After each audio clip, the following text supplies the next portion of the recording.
Liz Truss, why did you say you wouldn't be giving out handouts to help people dealing with the cost of living? Well, what I want to do is make sure people are supported from day one. That's why I'd have a temporary moratorium on the green energy levy to save people money from their fuel bills. And what I will also do is reverse the national insurance rise to make sure people are keeping more of their own money. What's vitally important at this moment is we get economic growth going. And at the moment, we've got the highest taxes for 70 years. That's why I believe in lower taxes to get growth going, to encourage businesses to invest. And that way, there'll be more money in people's pockets.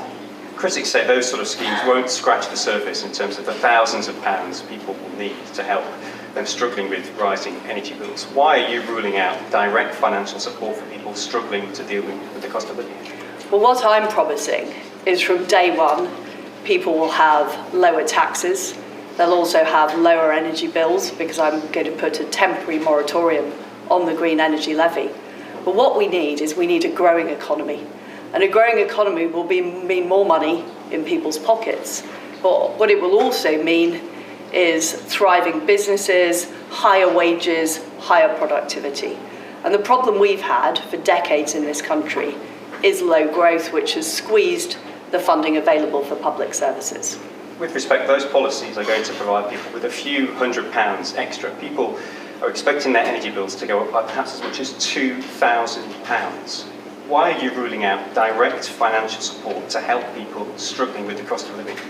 Well, what I'm talking about is enabling people to keep more money in their own pockets. What I don't believe in is taxing people to the highest level in 70 years and then giving them their own money back.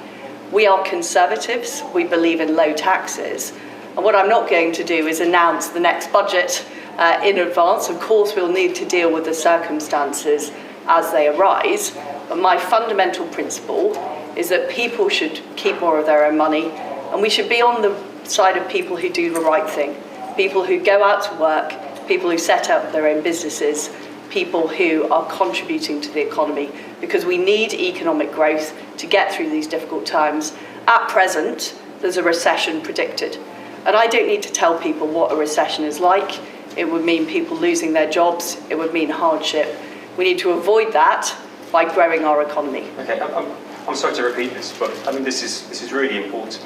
And people are really worried about their energy bills this winter, and the projections that they're going to rise by thousands of pounds. What you're proposing will only help people by a few £100s. Why are you ruling out direct financial support to help people struggling with the cost of living? Well, what I'm doing is making sure people are paying less taxes and also having a temporary moratorium on the green energy levy to save people money on their fuel bills. I'm not going to write the budget in advance. We'll see what the situation is like in the autumn, but I'm committed to making sure people are supported, and I'm committed to growing the economy. But why are you running out direct financial support? What we can't have, I'm not going to comment on exactly what's going to be in the budget.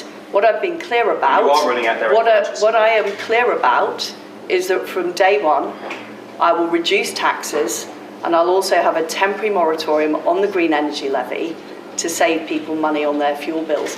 And what's important is that we get the economy growing. We can't get the economy growing if we have the highest tax rates for 70 years in this country. And I'm determined to change that.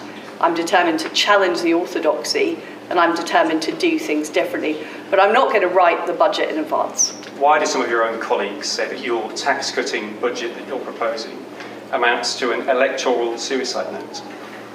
Well, I'm running a positive campaign, and my campaign is all about growing the British economy. I know that we have huge talent around this country. I want to get rid of those EU laws off our statute books.